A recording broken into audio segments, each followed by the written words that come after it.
So thank you guys for joining us. I know it's kind of strange times at the moment, so I do appreciate everyone carving some time out to be with us this evening.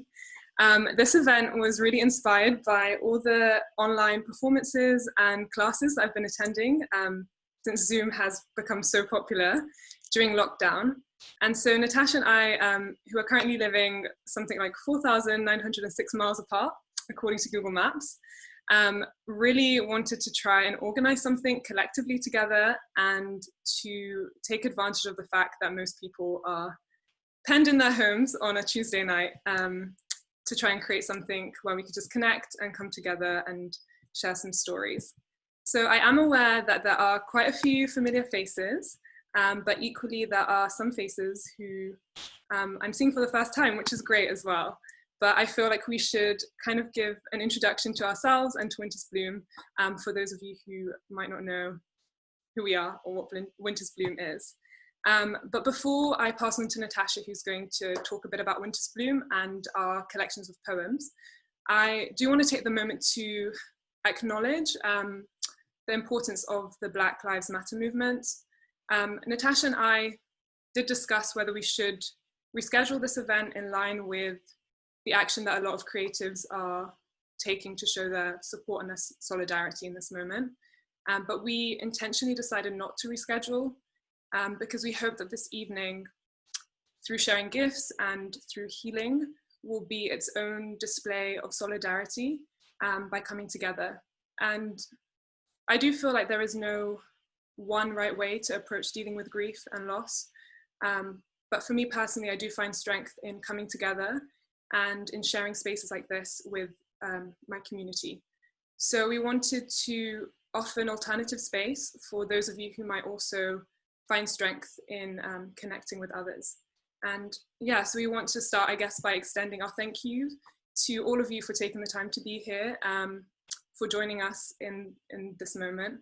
And we also want to acknowledge that if you are feeling at all throughout the course of this evening or morning, that it is a bit too much, or that you just want to share your feelings with us, then please feel free to use the chat function to do that, or to send a message to Natasha and myself, and we'll be responding throughout the event as well. So with that being said, I'm going to hand over to Natasha, who is going to speak just for a little bit about who we are and what Winter's Bloom is.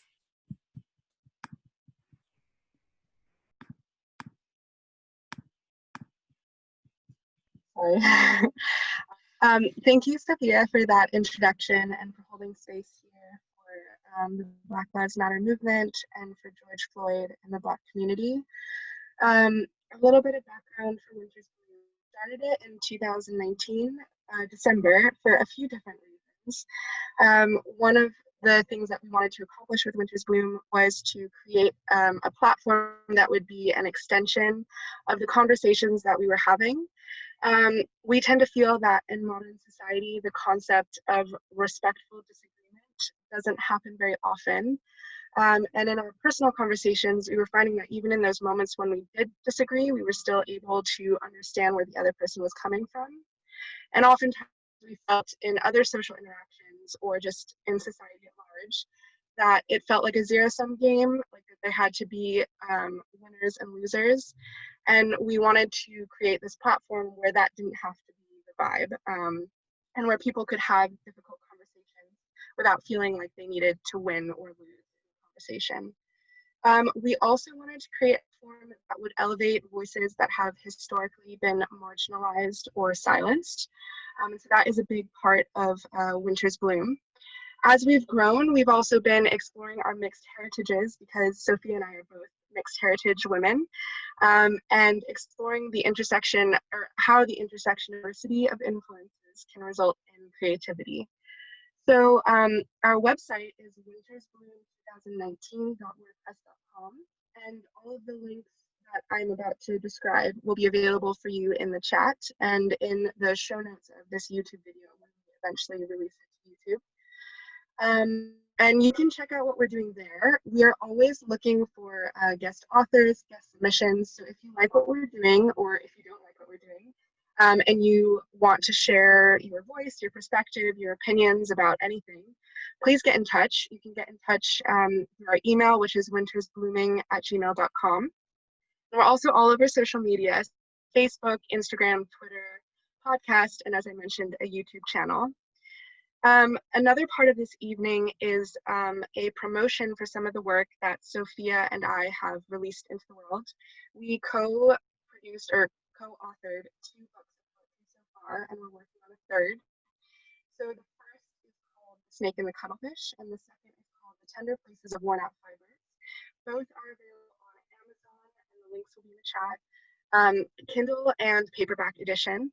And we will also be offering a sneak preview of our upcoming book of poems.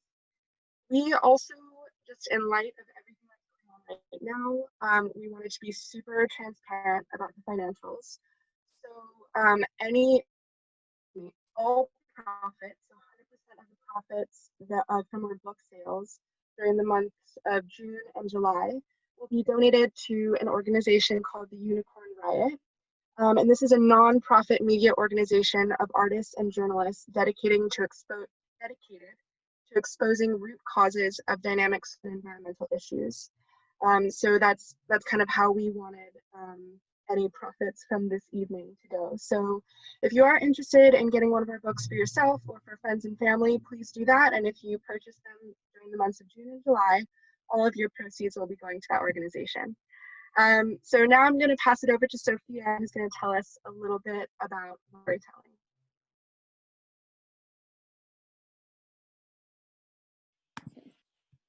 Sorry if Natasha's sound is a little shaky. She is joining us from her car, as she's living on the farm she's living on a farm at the moment. So bear with us. Hopefully it will stabilize. But as Natasha said, why storytelling? So I think Natasha mentioned this, but we are both mixed heritage individuals. And so the tradition of storytelling is an important element in both of our cultures. It's a way that both wisdom and knowledge has been passed down and preserved throughout the generations, and a way in which our personal cosmologies have been preserved as well. So in one sense, this event is to pay homage to both the stories that have been lost over the years, as well as honor our personal narratives and the contributions that they do make to our collective histories. But I guess in the current climate of what we're living, voice more than ever is important, and we want to encourage the strengthening of voice through our platform and through this event in particular. So before we begin, I'm sorry to have to go through a couple of nitty-gritty housekeeping rules, but I just want to make sure that everyone's on the same page, and hopefully the evening will run a bit more smoothly this way. So a lot of these housekeeping rules have been drawn from the Novale collection, This Is My Body project, which Natasha and I believe one other lovely speaker were part of. So I just wanted to give a shout out to them, because we have literally copied it like word for word, because it was so great and the performance went really well. So just so you know, everyone will be muted during the performance, except for the speakers. And this is just to make sure that there are no disturbances, and to give the speakers the silence and I guess the respect for them sharing their personal pieces. But we do of course want some audience interaction. So if you are digging a piece at the end of the reading, feel free to do some jazz hands, or to type out any lines that resonate with you using the chat function as well. This event will also be filmed, or is being filmed at the moment. So if you don't want to be caught on camera, then definitely turn off your camera. Although our filming is mainly for the speakers who are spotlighted, so there is like a 99.9% chance that as an audience member you will be recorded, but we just wanted to let you know. And we do have my younger sister Amelia, who has been littering you with social media links, helping out. So if you are having technical difficulties, then feel free to send her a message, or just the general chat, and we'll try and assist you from our end. She will also be monitoring the comments. You guys look like a lovely bunch, so I don't think this is going to be an issue. But if there are any unpleasant messages that are sent out, the individual who sent them will be removed and will not be readmitted into the event. So yeah, I think that's everything out of the way. I'm going to hand back over to Natasha, who is going to give us a quick run through of the schedule of what we have planned for this evening/morning.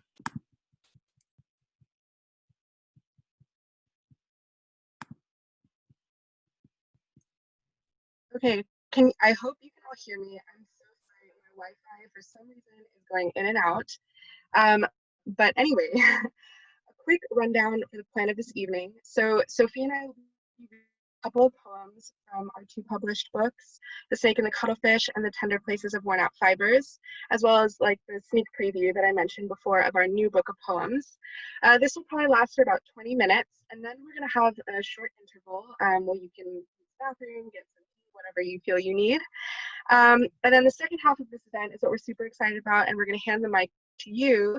We have a really awesome lineup of readers, and we're really excited to hear all of these pieces spoken out in your voices.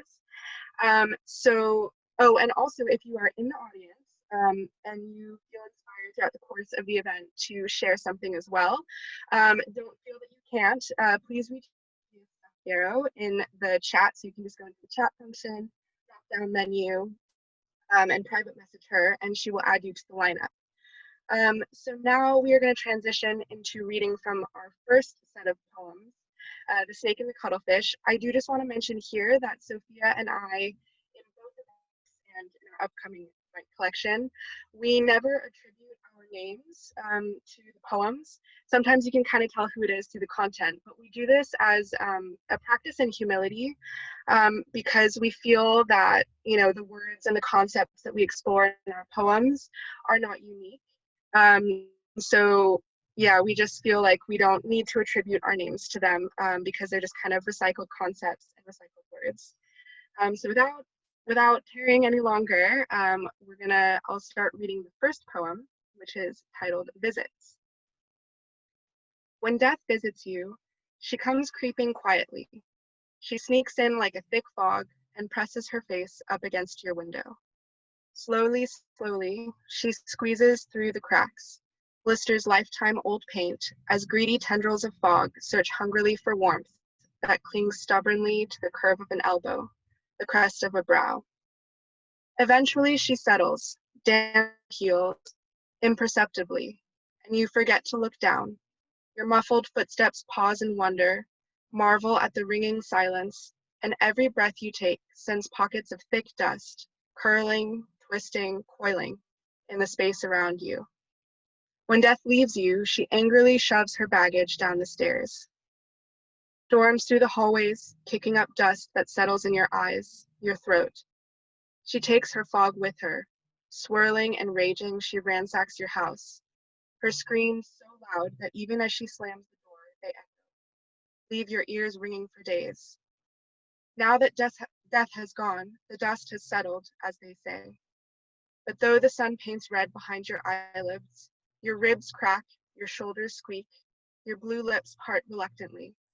She lingers in the mundane. The oily fingerprints on the bathroom wall, the smell of her worn year after year into the carpet beneath her feet. The regular buzz that lights then dims.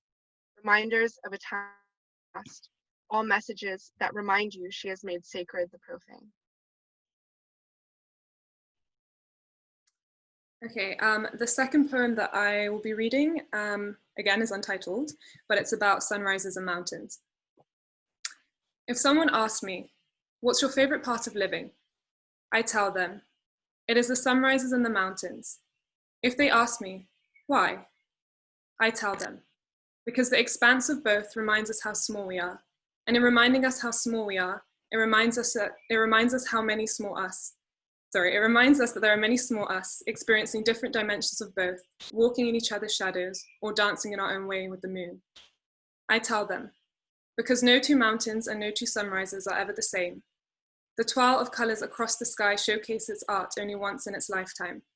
Each sunrise paints dewy colors, knowing that it will dwindle, knowing that to rise means to eventually fall, teaching us that we too will die many times before death, comforting us with this fact, that this is the process of life, that from death comes rebirth. And the mountains? And the mountains because they are the original metaphor of life, a testimony that toil is as much a part of nature as beauty is. that often the path is neither straight nor easy, because the fact that the engraved contours and chiseled ridges do not budge at the demands of society is in itself a philosophy. And the still silence at the summit is one of the sweetest melodies of life. If someone asked me, what's your favorite part of living? I could tell them all of this, but instead, I think I'd ask them, have you ever seen a sunrise or a mountain? So to give you a bit of context, for those of you who might not have heard of The Snake or the Cuttlefish or read it before, The Snake and the Cuttlefish was definitely our more experimental collection of poems. If you do get a chance to read it in its entirety, I think you'll see that there are many different styles and different voices that are housed within that collection. So it is, as well as being poems, musings, and scribbles and scrawls. It's a journey from light to dark and back to light again. So there are tears, there are laughter, there's pain, relief along our journey of navigating complex topics on the issue of relationships, of being dual heritage beings, of death, trauma, loss, and the sometimes difficult, sometimes beautiful realities of being a woman. So that's a bit about The Snake and the Cuttlefish. The next couple of poems we'll be reading is from our second collection, The Tender Places of Worn Out Fibre. And this collection I would describe as a lot more thought out and a bit more refined compared to our first collection. The poems in this collection expand upon the themes of nature, existence, self-love in all its various forms, and things or words left unspoken. So these poems focus more on an exploration into the eternal question of how to be in the world and how to be with others. And I would describe this collection as the anchor as well for Winter's Bloom, in that unlike our first collection of poems, which was much more rooted in our experiences as mixed race or mixed heritage women, this one we really intended to be open to as many people as possible and for the reader to connect and see themselves in the poem regardless of their background or their gender. So yeah, I'm going to pass over to Natasha, who is going to read the first poem from that collection. All right, so the first poem that we'll be reading from this collection is called Intuition. In the dusty sun, you told me once to listen, always, to that inner belly soft part that never lies. My intuition, you said, was strong, so my heart expanded with the unsolicited praise, enough to lift me from the arid patch of sunlight in which I sat, watching you speak. Consumed with giddiness, I did not see the warning in your eyes. This strength is not forever, you said without speaking, and unaccustomed to the subtle communication of adults, I failed to take your meaning.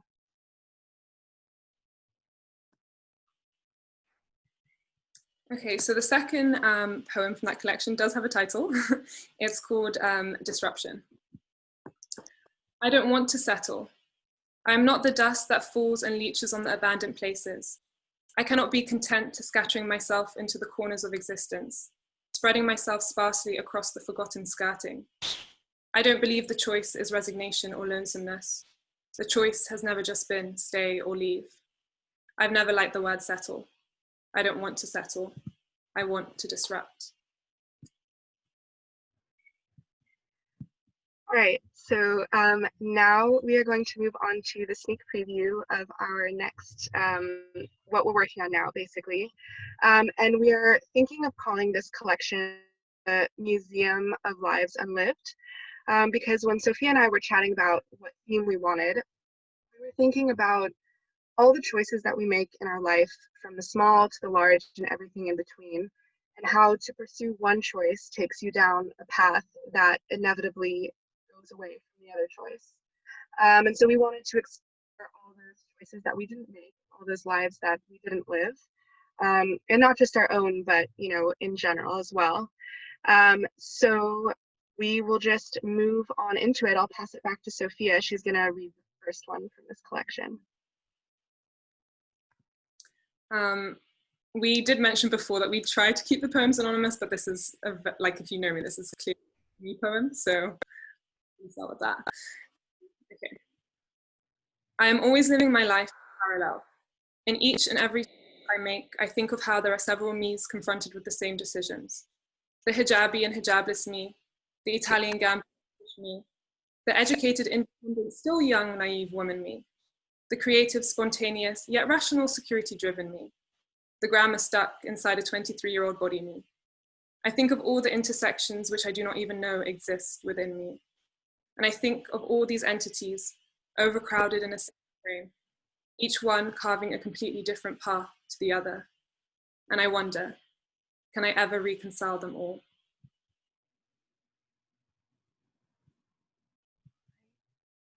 Okay, so I will read the next poem, which is called Offerings. When you followed me to my knees, no questions asked before my ancestors, the shared stretched dizzyingly into the past, future, until impossibly thin, the potential of forever splintered, so that even our present began to fall apart in our open palms.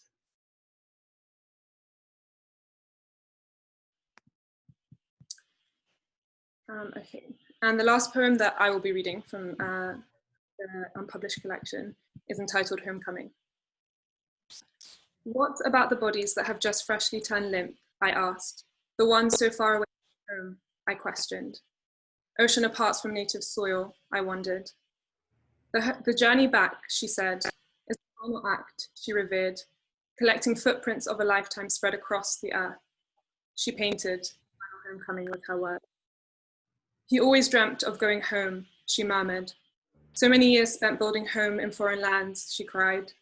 A home he never got to taste, she wept, except when his limp body was sent under the ground. Final homecoming, she sighed. All right, so before we move on to the short interval, I wanted to share a poem that I wrote shortly after George Floyd was murdered. And, you know, we found out shortly after that there was a police officer told these Vietnamese who stood silently by, and it put a lot of thoughts and emotions into my head. So this is a poem for, I guess, yeah, for all of this going on. An Asian man, Vietnamese they say, stands by, one under black skin.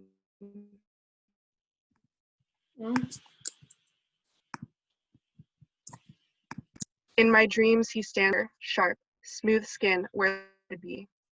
Black skin, black body, black man, asks for help, gasping under the weight of white. Man is heavy on the neck, silent still.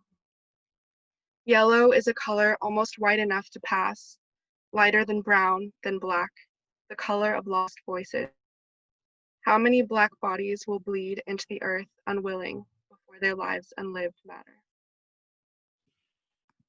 So now we're just going to transition into a short interval. So feel free to take a moment for yourselves. We were going to have Emiko, who is a super talented R&B soul artist, perform for us, but he decided to opt out in solidarity. We'll call you back for the mics, and we're super excited for that. Sorry, because Natasha's audio cut out a little bit. Sorry, girl. Is it okay if I read your poem again? Just because I feel like the first bit was missing, and I feel like it would be nice to hear it in its entirety. Do you mind? Okay. Yeah, that's totally fine. Go for it. I'm so sorry about my Wi-Fi. Okay. So yeah, Natasha wrote this poem, and I just want to read it again in the beginning bit. An Asian man, Vietnamese they say, stands by, a bystander, one white knee pressed down on white bone, black skin. In my dreams, he stands there, yellow in the light, silent. His face is clear, sharp, smooth skin where lips, black skin, black body, black man asks for help, gasping under the weight of white. of white man is heavy on the neck, silent still. Yellow is a color, almost white enough to pass, lighter than brown, then black, the color of lost voices. How many black bodies into the earth before their lives unlived matter? So just in case you guys didn't catch what Natasha was saying, we're going to have a short 5-minute interval. We were supposed to have Emiko performing a song, but he has decided to show his solidarity through withdrawing from social events or social media events, which we respect.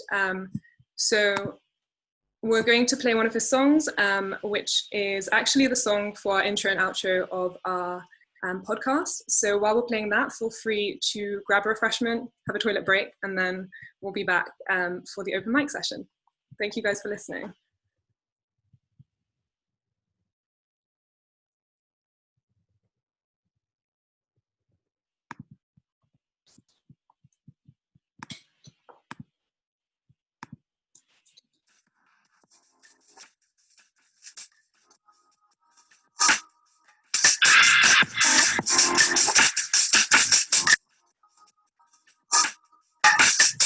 Heaven knows this is my only concern. From the evening till the morning I would rise. For the simply short to let go of your pride. For the earth is only fertile when you cry. Now I know I'll tell you, said your happiness will come with time. And living in the past won't destroy your mind. So even when you're low, even when you cry, just know the mind and your peace, you gotta know your pride. Everything's gonna be alright. Everything's gonna be alright. Everything's gonna be alright.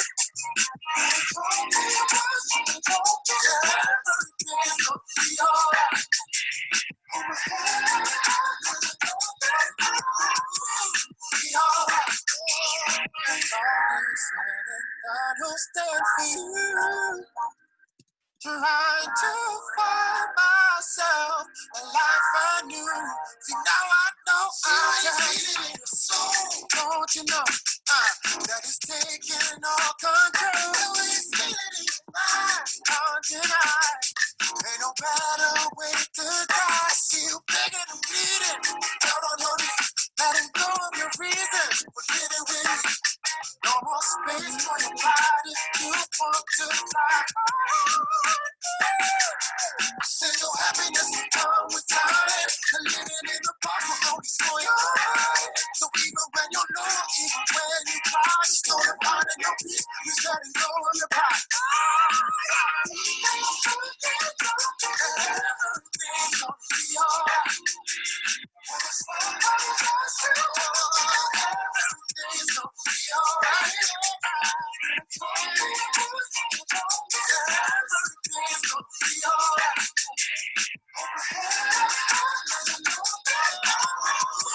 Be alright. When you're down and out of reality, it gets hard sometimes just to find your peace. But if you decide that you wanna be someone better, then you got to believe. Everything's gonna be alright. Everything's gonna be alright. Everything's gonna be alright.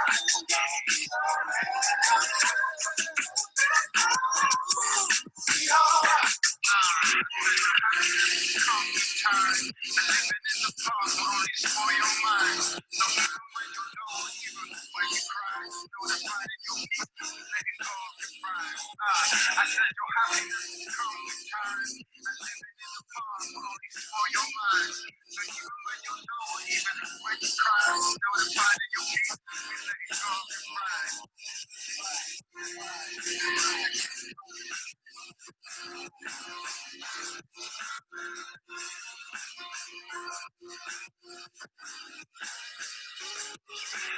happiness can come with time. And living in the past will only spoil your mind. So even when you're low, even when you cry, know that finding your peace is letting go of your pride. So be hard.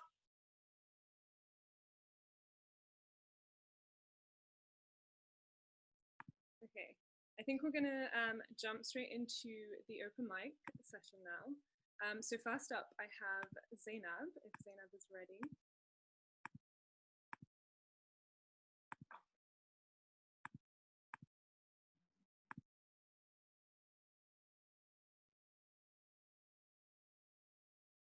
Hello, can you hear me? Yeah, I can. Hello? We can hear you, Zainab. Okay, okay. So I'm gonna read it's a personal essay that I wrote a while back about moving to the UK called Cosmic Lottery. When my mum informed me we would be relocated to Scotland at age 9, I wasn't too happy. I hadn't heard much about the country, apart from it was very cold and that boys there wore skirts. Back home in Sudan, people refer to anywhere in the UK as London. I still frequently overhear in my mum's conversations with friends and family in Sudan, how's life treating you in London? He has given up correcting them. We arrived in the UK and claimed asylum at the Croydon Home Office. Subsequently, we were placed in a B&B in Margate for a month. Each day, we would search for our names on the notice board to see if or when we were going to be taken to one of the dispersal cities. Luck of the draw found us on the 11-hour coach trip to Glasgow. Looking back, I feel both sympathy and admiration for my mum for making this journey with 3 young kids in tow and keeping an unwavering composure throughout. She had, after all, been through a lot worse. We fled because my parents were communists who were being persecuted under President Bashir's oppressive regime. My dad escaped to the Emirates, where he found work in insurance. We got enough money together to get us plane tickets to the UK. I found the adjustment a strange and eye-opening experience. We had moved around a fair bit before, and I already had a fluent command of the language due to attending an international school, so everything was not difficult. I was only 9 after all, and Gertgaden Primary was a breeze compared to my old school. I loved it here. With age came a greater understanding of the experience and a greater appreciation of my situation. I feel so lucky to be here, to have access to clean water, food, shelter, and a warm bed to sleep on, freedoms and rights, electricity, education, and healthcare. Moreover, I feel incredibly grateful to my parents for the risks they took in order to make sure I would have all these opportunities to make something of myself and live a comfortable life, though I wish I was better at showing it.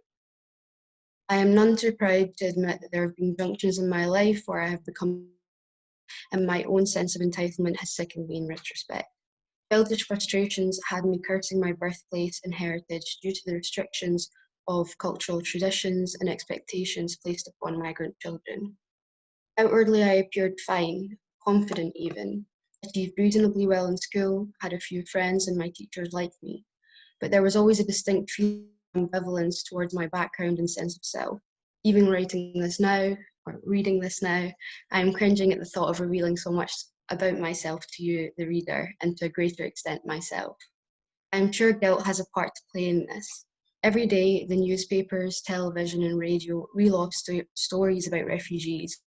I see parents struggling, living in squalor, children drowning, dying for an iota of hope at a better life blessed with opportunities, opportunities I've had, opportunities I've wasted. I feel shame that we share this label. I haven't struggled at all. Everything was handed to me on a platter by my parents. So why me and not them? Even feeling guilty about it is a hypocritical attempt at satisfying my own sanctimonious misgivings. I'll feel bad for a bit, but then I get to go on with my day, move on with my life, even safe in the privilege of having won some cosmic lottery. I can afford to make mistakes, and God knows I took full advantage of that fact. I dropped out of school halfway through my hires and at the beginning of what was to be my teenage rebellion years. I pontificated often about how I was going to follow the path less travelled, how I wasn't going to follow the crowd and didn't need a formal education to do something great. Everything a mother would want for her child, I did. Luckily, I stopped short of drug addiction.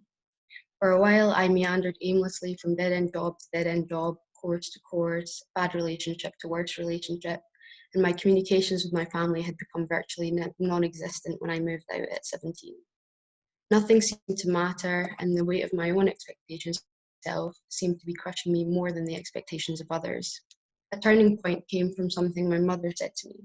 On one of my more peaceful visits to their house, she told me, "If you keep doing what you're doing, you will keep getting what you're getting." With that one simple piece of advice, she breathed life into me, just as she had done before. I enrolled in a personal development course through the Prince's Trust, which gave me my confidence back in a routine. I moved back home, things started to improve with my family. It had seemed as though I had found something to hold on to, something to halt my downward spiral, and began to look forward to the future again. Meanwhile, my family received their British citizenship and I attended their ceremony. However, my own journey as a refugee still hasn't reached its terminus. Once things settled, I began the lengthy process of paper chasing, form filling, lawyers' appointments, and tests. My case was more complicated than my family's due to my chaotic past. In addition, any interaction with the Home Office seemed to bring about in me an inferiority complex and volatile frustration at how total strangers had the power to dictate my life and future. I was also bitter about the financial expenses, roughly £2,000. Although seeing other people's desperation to get here, dying for the privilege and protection of a British passport, put things in perspective. I only had to give something as common as money in return for coveted status, not my life. It has always made me uneasy how other people's misfortune had such a relieving effect on my own issues.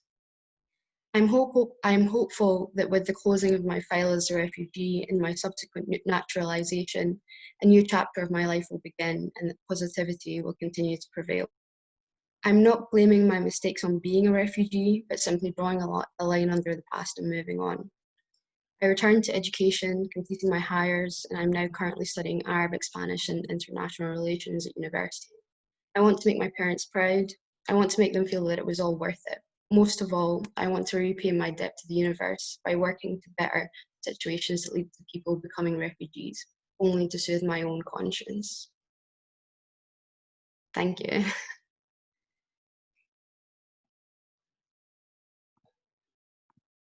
Thank you, Zainab. Just remember, if you guys want to interact, because I know you're all muted, feel free to do the jazz hands or to type a line that resonates with you. So next up, we have Zabdi, who will be sharing her piece.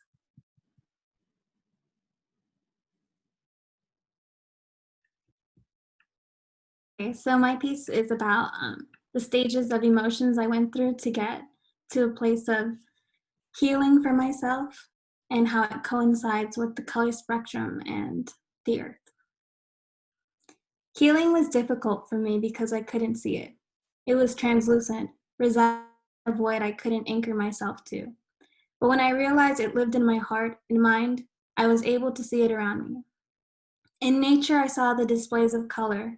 I saw myself in the intricacies of thoughts tethered to the universe, with the spectrum of color, each representing a different emotion. I was able to evolve into a healthier person.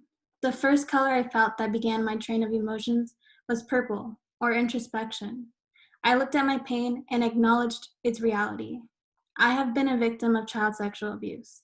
My dad is not in my life. Clearly and simply stating these realities to myself opened the door for my other emotions to walk free. Blue, sadness. I feel alone. If I tell anyone what happened to me, they won't look at me the same. I have to keep it a secret, hidden forever. I'll only hurt the people around me if I confess. My dad left me. How can I be good enough for anyone? I feel like my presence is not worth loving. Letting myself indulge in negative thoughts helped me cry. I felt my pain and did not suppress it. I let my tears stream down my face at night so that the other colors of the rainbow would shine after. Red, passion, anger. I hate my mom. Why doesn't she see the signs? Why doesn't she care that I'm hurting inside? I'm gonna make my dad regret leaving me. I don't need him. I can do everything by myself. I don't need anyone. Passion and anger ignited action. I worked harder to achieve success. I felt motivated to prove others wrong. But like all boosts of fire that is red, it was not sustainable. I still felt the aching pains of betrayal. Orange, guilt, remorse. It's not my mom's fault. I never told her. How could she have known? How can I judge my dad if I don't know him? Orange helped me empathize. Like the fruit, I realized I am a part of a tree. I shifted my mind, so I removed my emotions and put myself in the shoes of others. To understand a perspective that wasn't mine. This alleviated some of my hurting and helped me exercise humility because life is bigger than me. Green, growth. No one is perfect. Everyone has a story. I have no control of what happened to me, and I am okay with that. I'm continuing to learn. Green, positive reassurance I gave myself. It was the friendship I was establishing within me. It was the leaves providing shade for me on a sunny day. It was the lack of emotions that was finally giving me peace and harmony. Yellow, content, happy. I love my mom. I love myself and my emotional wounds. I am not ashamed of history. I will practice love instead of anger. I will help others any way I can. Yellow helped me channel my self-love to others. It was the sun shining every day, giving its warmth to us. It made me a writer and activist. It made me a better humanitarian. These colors embodied by emotions make me feel connected to the universe. Earth is beautiful and I am anchored to it. My feet feel the mushy, wet dirt under it and sink into it. My eyes see flowers ranging in pigment and absorb it. My nose smells the aroma of fresh air and I delight in it. My ears hear the music of sound, of nature. My mouth tastes the life of water. The healing I am continuing to do in my mind and heart are not invisible. It is all around me.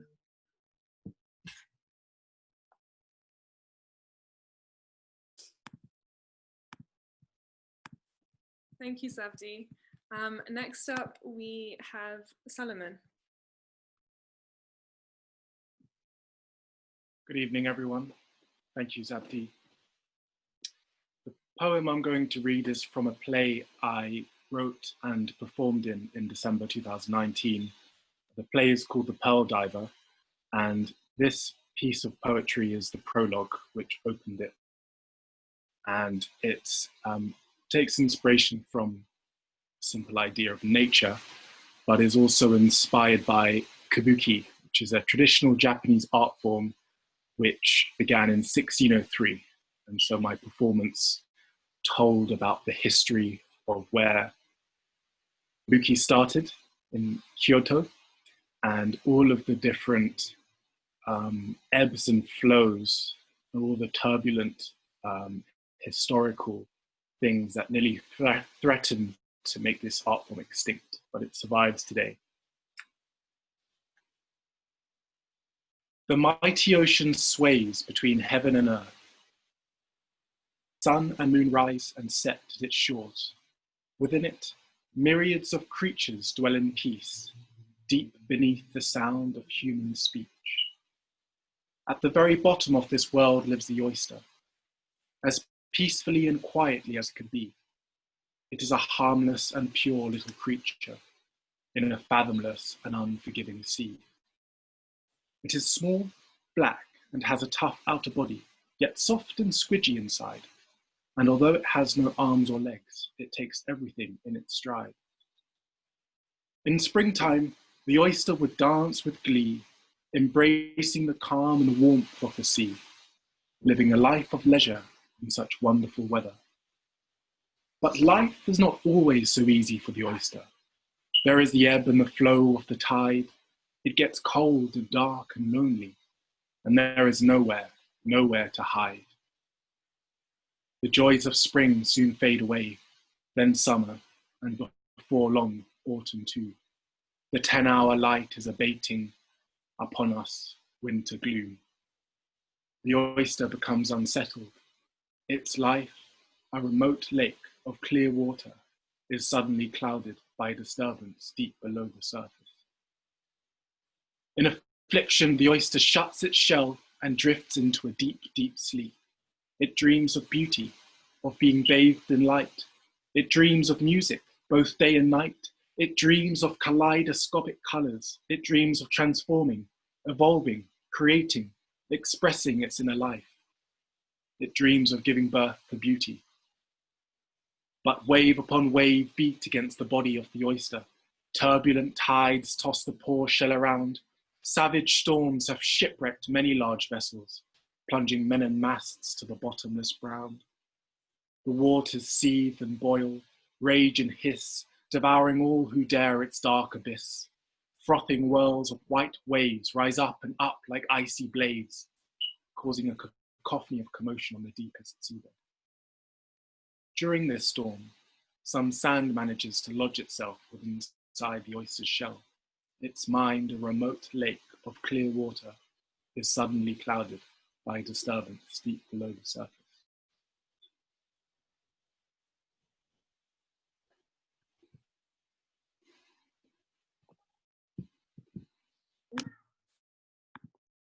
Oh, sorry. Thank you, Solomon. Sully, if you want to leave any of your links, because he is the expert for Japanese theatre, feel free to do that in the chat box so people can know where to find you. Next up, we have Nafisa.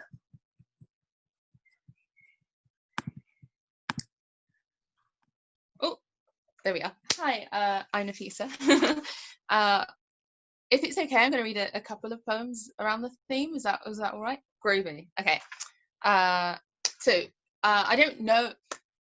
I'm very academical. I like academics. I'm into that kind of field. So for me, placing a work within its context is something I find. I think death of the author is a really popular theme nowadays, but I stand somewhere in the middle, and I feel like when I produce work, it's individual and personal, but I also want it to be experienced by others. So I worry about the way that we, finding the right balance, the right tension between that. Anyway, I hope this work kind of strikes a nice balance between that, and I hope that you can all enjoy it. When I was a child, if I took the Lord's name in vain or was cruel to my siblings in the way that children can be cruel, my mother would part her lips, and beneath her breath, barely audible, "You are your father's child," the hand around my throat. "You are your father's child," the hand around my throat. Like a Madeleine dipped in tea, a Proustian attack disintegrating slowly, the memory of a man padded at the base of my brain. Those words were the key. Erasing all the tangible things, just silent and holes and half-real figures spotted through the flesh pillars of a baby's wrist. And the hand. Only its shadow, 5 fat fingers blacker than God, wrapped around my throat, tar on my joy, the smell of crying in my ears. It takes a while to realize there is nothing there. Not even the shadow. There is no hand, not anymore.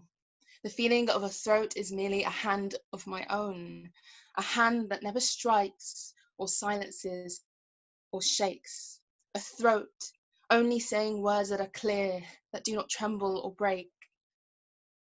I'm older now, so those words are not as corrosive. I know I am my father's child, but I am not my father's actions. My hands are my hands, are my hands, are my hands. End of that.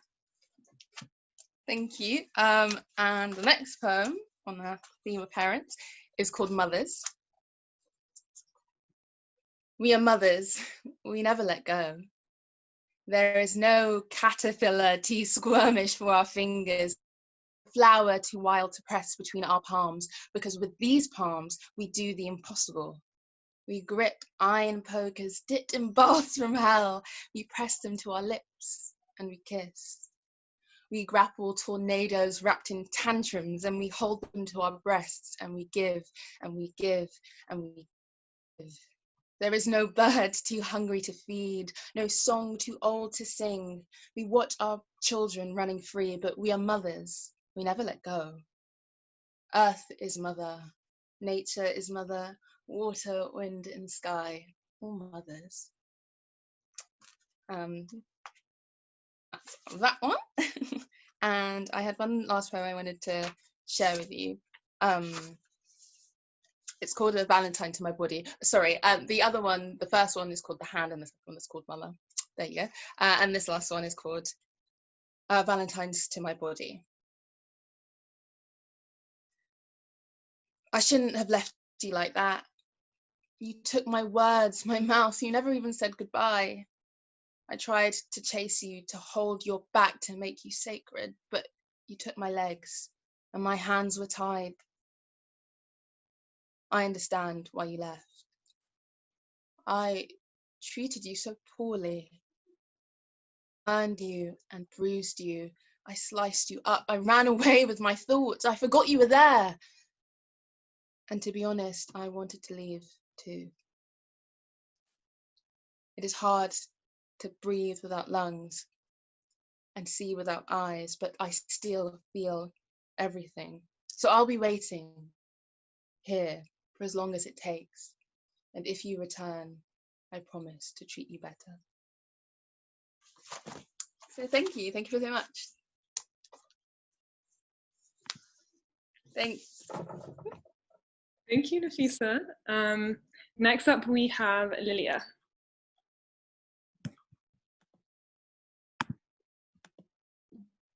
Thank you. I wanted to dedicate this to those who are working towards a new vision of being, where the interconnectedness between us all is recognized and where everything is seen as sacred. This is called life itself. My dear house finch, because I can't have you, you are precious. Because you are free, I am free also. Together we play, pushing and pulling in a field of possibilities.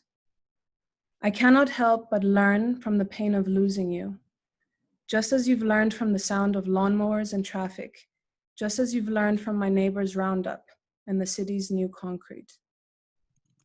On my own, I am imposter at best, an outright lie at worst. On my own, I know nothing of value. I roam around without ecology, without sense, without wonder, preaching the supremacy of lines in a spherical world. On my own, I breed disaster, pave the way to an objective hell with my own subjective good intentions. On my own, I failed time and time again and suffered horribly the pain of clinging to stories.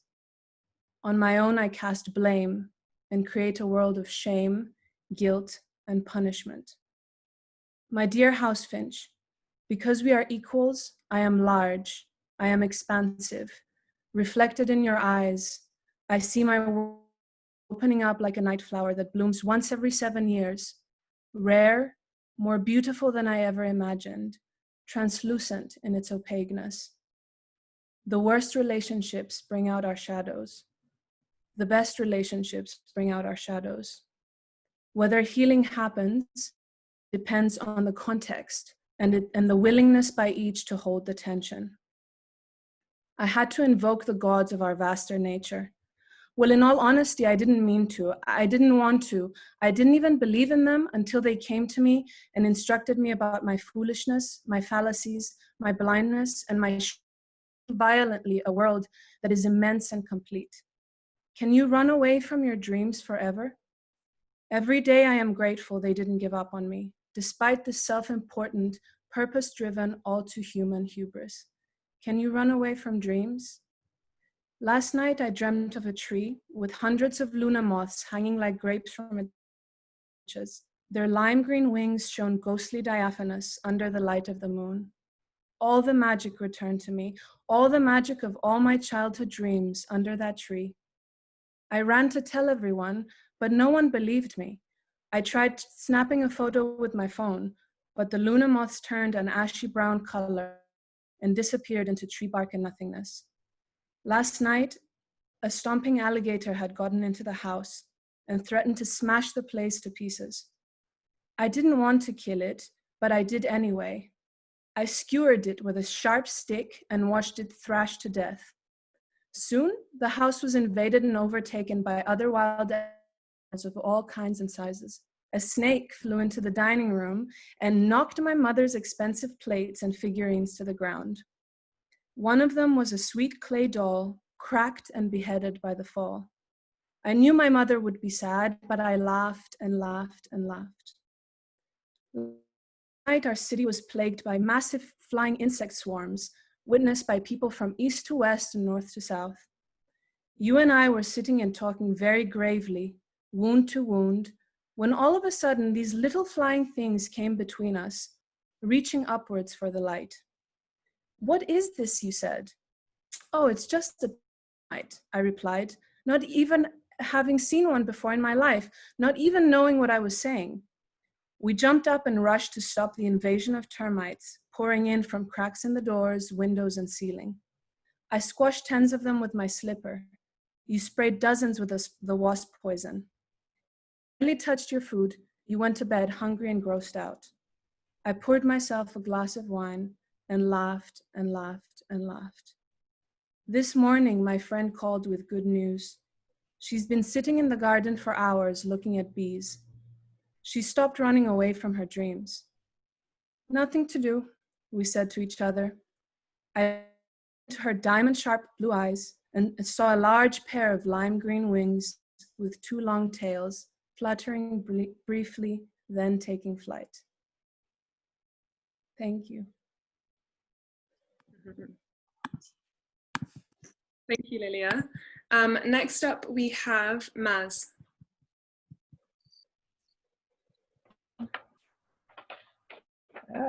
Good evening or morning for some of you. Okay, so I'm just going to keep it very, it's very light-hearted. So I've entitled this poem Red Flag. Some of you ladies might be able to relate. Okay, so I met you on Plenty of Fish one day. You piqued my interest, you were sweet, so I took the bait. When we met, you seemed to be all I ever wanted. But I didn't know that you were just David, you were Rick, and even Tyrone. Just a different manifestation of what had gone before. But we were deep in lust, so of course we had to ignore all the red flags that we cared not to see, all the red flags that told us we weren't meant to be. Red flag, he never had the key. Red flag, I let him go so I could be free. In the beginning, he was so charming and nice. With his sexy 6-foot frame and muscular physique, I wasn't hard to entice. When he looked at me, I would giggle. We spoke on the phone late into the night. I loved his deep voice. It put me in the mood. But I was blinded in the darkness. I needed some light so I could see the red flags that were coming my way. Red flags that he wasn't meant to stay. Red flags that I had gone astray. Red flags, now it was time to pray. It's funny how we ignore that inner voice, the one that guides you and gives you a choice. All too often we believe what we want it to be without taking time to check the reality. But I thank you, David, Rick, Tyrone, and the others. We had good times and we learned from each other. So much jokes, I enjoyed the banter. Time is a great healer. I'm better than before. By a process of elimination, I'll find that special one. Still living, still learning. There were tears and there was fun. But next time I'll be mindful of the red flags. They help me up my game. Red flags, I won't ever be the same. Red flags, they help me regain control. Red flags that enrich my soul. Thank you.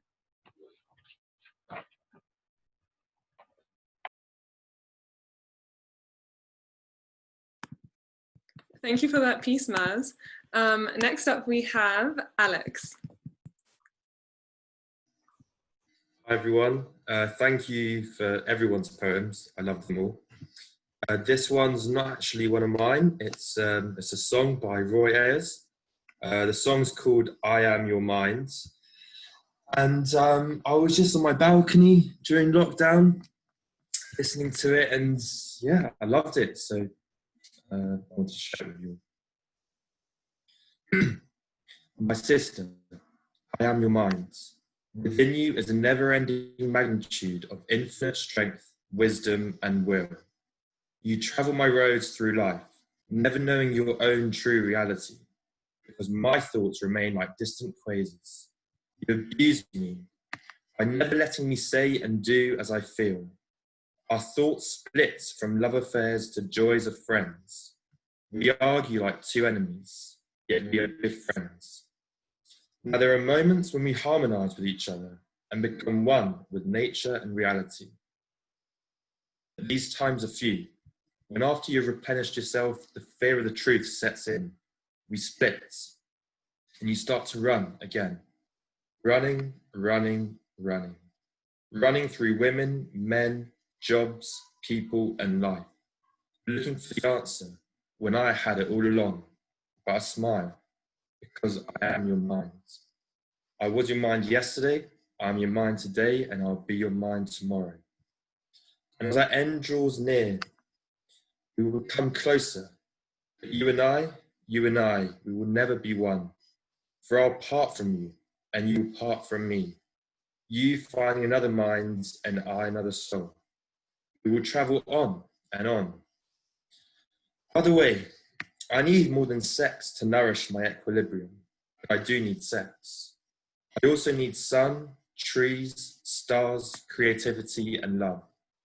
But you saturate my soul with too much of one and not enough of the other. I cry. But why do we cry? Because tears cleanse the windows of our minds. I am your mind. All your thoughts inside your mind wanting to be free.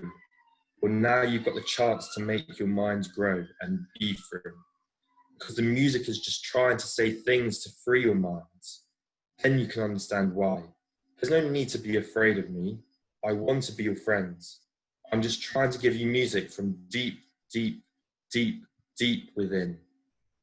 All of your dreams can become reality.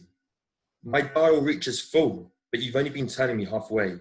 Turn me up, and alpha and beta waves will spew from your pores, and knowledge, peace, happiness, and prosperity will be placed at your feet. Let's create, solve, love, accomplish, and unify. Assalamu alaikum.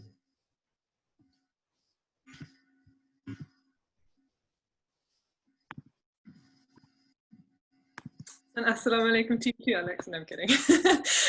Next up, we have Ananina.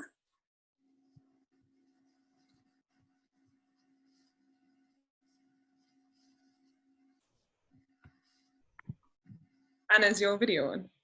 Okay, there we go. Can you guys hear me? Hello? Yeah, we can hear you. Okay, I'm gonna do a couple of things. One is from a Rumi poem, and the other one is my own poem. Okay, so the first one is gonna be from Rumi.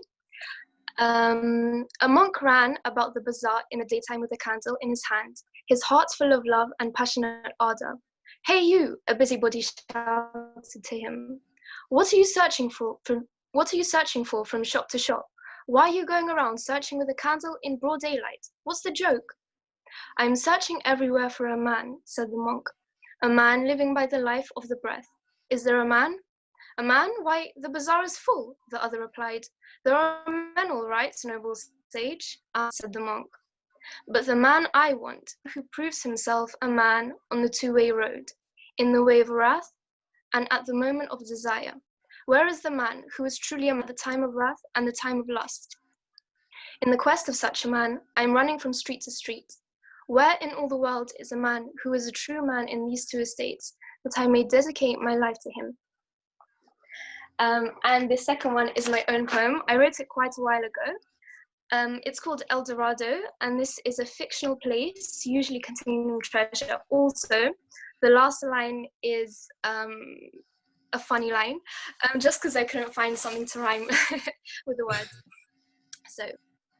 O my heart, do point the way to the thing which I most desire, for my tumultuous mind leads me astray, concealing that which must be transpired. What pity that firm direction should grace the compass with such aid, but forsake the needy, us humans, who toil restlessly and in vain. We venture hither and thither, mistaking fleeting pleasures for gold, but on close inspection discover that the true riches weigh tenfold. So again, my heart, I implore you to guide and advise your host, who frequently succumbs to folly and untruths, but so desires some cheesy toast. That's it.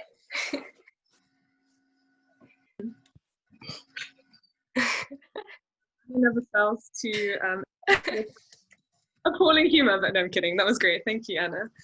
Next up, we have Rod.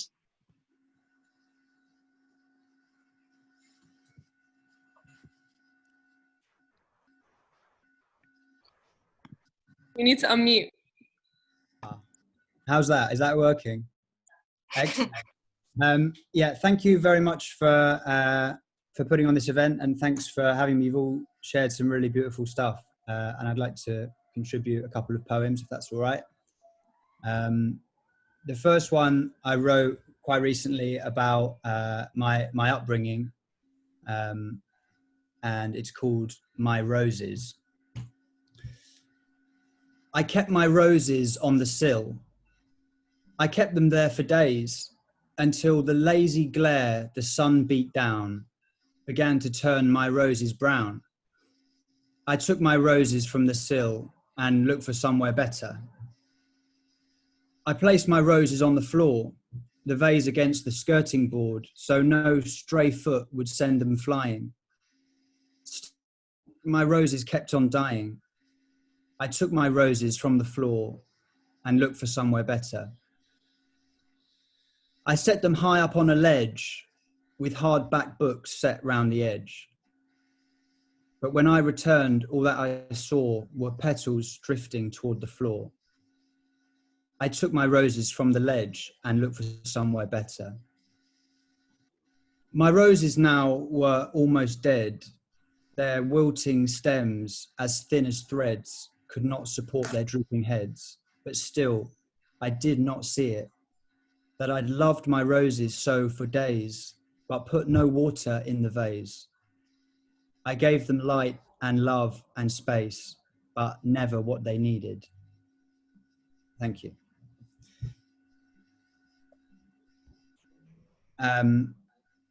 The next poem that I've written is very short. I mean, I don't know if it's a haiku maybe, or a limerick even, but it's very short indeed. I wrote it maybe 2 or 3 weeks ago after during the lockdown, because my flat looks out on what is usually a very busy road, and I was just having lunch one day and I wrote this, and it's called The Road Below. The road below was always heaving, buses lurching, mopeds weaving, sharp commuters bent on speeding, feeling toxic mist. A crisis cast them all asunder, gone's the constant rolling thunder. Gazing out, I sit and wonder, can't it stay like this? Thank you.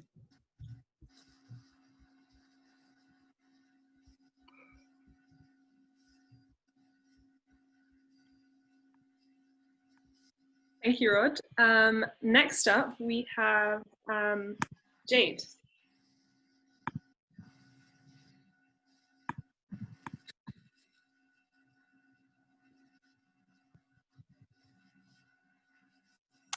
Hello, can you all hear me? Okay, everyone else is muted. Good evening. I wasn't meant to be reading tonight, but I felt so inspired by everybody, and I felt like it's a very safe space to perform something. So this is not my own poem. This is a poem by Damien, and it's about what is going on in Hong Kong right now. My family are from Hong Kong. I grew up in the UK, so sometimes I feel a little on over there, but nonetheless, I do feel a lot about it. So I just thought I'd share this poem, and it's called We Watch the Chinese Communist Party Watch Hong Kong. Party lines up troops who itch and sweat. They know that armed up numbers are no threat. They can't hold promises unless they're yours. To break your lazy spirits, they break laws. A 50-year changeover was the quote, to keep your currency and let you vote. The straw up candidates with party spam, hold puppets minding sheep, led by a lamb. The commerce you create, they siphon off, and force import their damp and sickening cough. You put your bodies on the borderline, draw blood between the beast and what will shine between democracy, a dullard hate, between old decency and a dragon state. Your voluntary focused bravery breaks through the teeth of dragon slavery. The good are charged inside with saving souls that would extinguish all the dragon's coals. Our eyes and bones are far from Hong Kong streets, but mentally our shoulders feel your beats. Defending freedom of the civil mind, protecting both yourselves and humankind. Thank you for listening.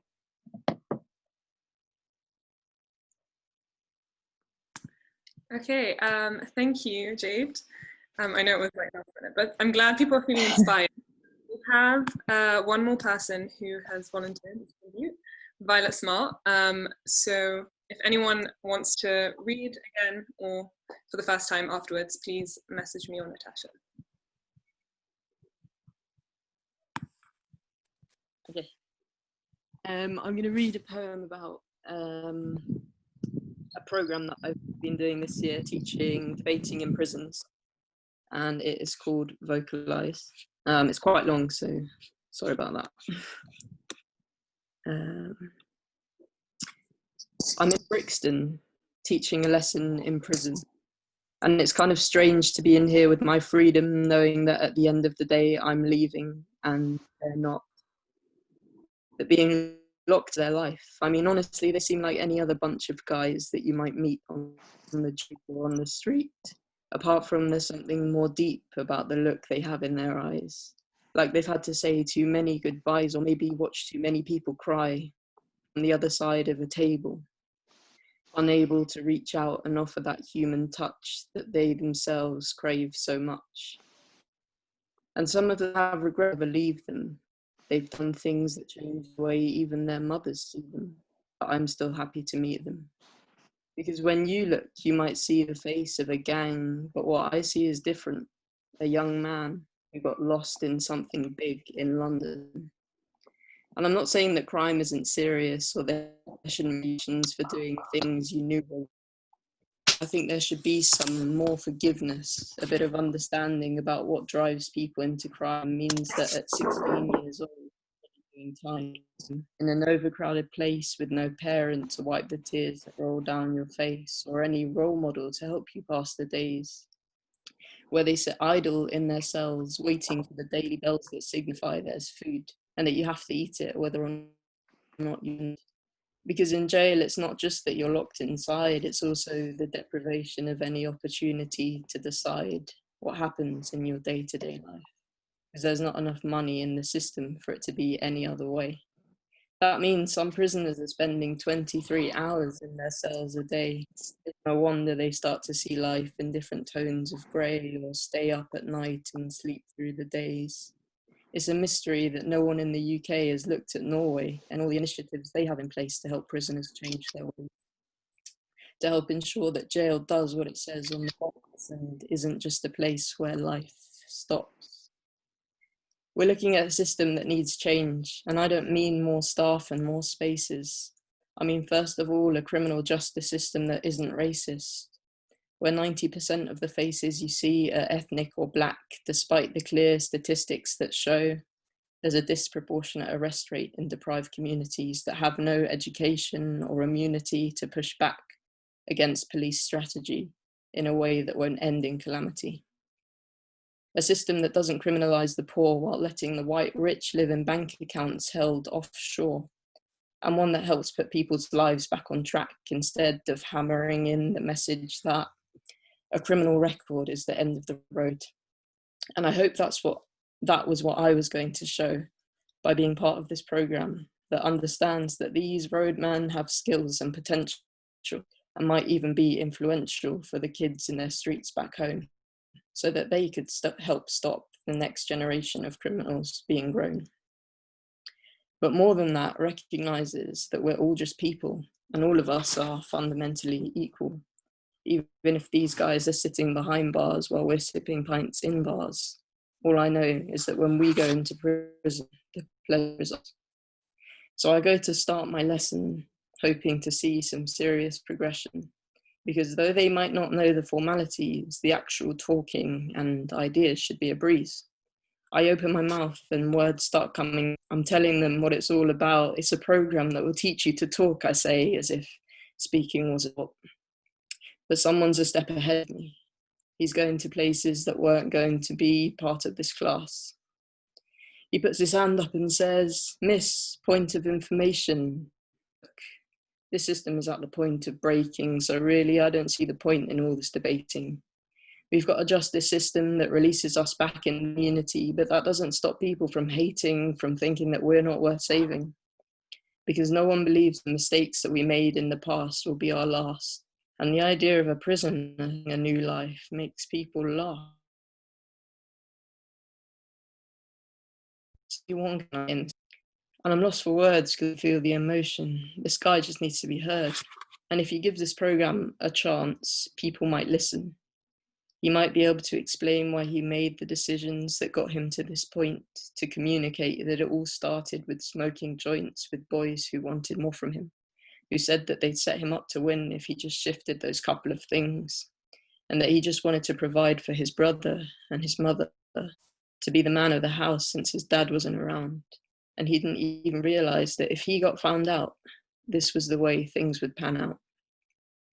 He might be able to express the feelings that knot his chest as he lies between those four walls, wishing that he was just back at school. And it might make people understand that this wasn't the life he saw for himself at all. And even if he can't, maybe he'll see that what you give isn't always what you receive. Maybe he'll start to believe that not everyone thinks he's a waste of time, because when he was 16 years old, he committed a crime. So I go on with my presentation, speaking as if debating is some divine revelation, a substitute for all the years of education that he's missed, being locked up in a humbling building with other vulnerable and damaged children. I know it can't replace lost days, but honestly, it can help change people's ways of speaking and treating others in an argument, even if this debating isn't happening in Parliament. There are things that speaking can do, especially for people in their position, adjudicate, communicate, and self-represent in prison, where there are separate proceedings for the dealings that go on within the walls that aren't big enough to be summoned to the courts, like minor violence, stealing, or fighting. Start to draw to a close. I can see that he's been listening. I used to love prose, and his eyes are glistening. He says, "I mean, like, miss, going to English. That was my main business when I was at school. I actually thought it was kind of cool to learn about Shakespeare and shit and watch film class. I kind of miss it a bit. That was back when I could escape the life of the streets, when she had no idea about the people I'd meet after dark and spend hours with chilling in the park. Maybe I'll give this debating a go just to show my mum that I'm trying to improve, so that this year there's some news from me." He smiles, and I feel like he hasn't done that for a while. I ask, "Has anyone got any topics they're in?" The boys at the back of the class start to grin. Then one of them shouts, "Fuck you, we're not interested in this shit, and we're definitely not waiting to see what you dickheads get us debating." See, there's no use pretending that it's all happy endings, because some of them have been in and out of here for years, every release date confirming their fears, that once you've been inside, society doesn't want you. There are no jobs and your old friends have moved on. Your support system is suddenly gone. Because a criminal record stays with you for life. It's always there, hovering above your name, as if you're the same person you were all those years ago and haven't changed. So you don't, you stay the same and shift more drugs or rob again, because as much as you hate it, the walls are your safe, these walls are your safe place, the place that people see as your home. And every lesson I go in to teach, I realise that it's the policymakers that need to be asked, if prison you changed it for? And the answer comes back to me in a recurring image of a guard shutting the door on all the things that life could be, knowing that even when these men are released, they'll never be free. Thanks.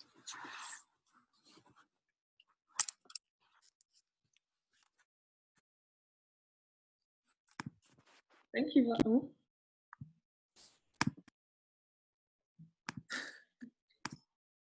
Thank you, Violet. I think that is the end of open mic, unless anyone else would like to read anything. Just let that linger for a second or two, in case. If not, I'm going to hand over to Natasha, who is going to give closing remarks, and then I think that's it. We'll let you get on with your evening or day. Thank you everyone for joining us. Hopefully my audio isn't too crazy. Thank you so much for sharing space with us this evening. All of those words, poems, essays that you shared were absolutely beautiful.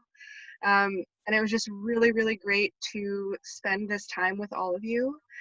I just wanted to mention again, because I'm aware that my audio did cut out earlier, that any proceeds from book sales that we receive in June and July will go directly to the Unicorn Riots organization, which is a nonprofit media organization that supports artists and journalists to get at the root of social justice and environmental issues. And so we're going to hang out for a few more minutes. You are welcome to get on with your days and your evenings, or hang around for a bit. If you have any questions or concerns, please feel free to share them in the chat, and we'll try to address those. And we also wanted to mention to all of you to keep your eyes out, because on Winter's Bloom, on our website platform, we have a habit of reflecting on new moons and full moons. And so we are going to be doing, hopefully, setting up a communal Zoom reflection session with prompts where we just come in and write together. You can feel free to share if you want or not, but keep your eyes out for that, because that will be upcoming. And with that, thank you again, everyone, for being here. We really appreciate your emotional and physical presence during this time. But yeah. I guess that's it for now. Thank you again. This was a really, really lovely event, and I'm so glad we got to hear from all of you. Thank you, guys. And very quickly, Lilia asked if people could post, like, I'm guessing social media handles or anything. Okay. Oh, wow, Amelia. Thank you. That's all of our collection. But if you guys want to post any of your links or anything, I think some people are interested to find out what everyone does. So yeah, anyway, hope you guys have a good evening, and thanks for joining us, and good day.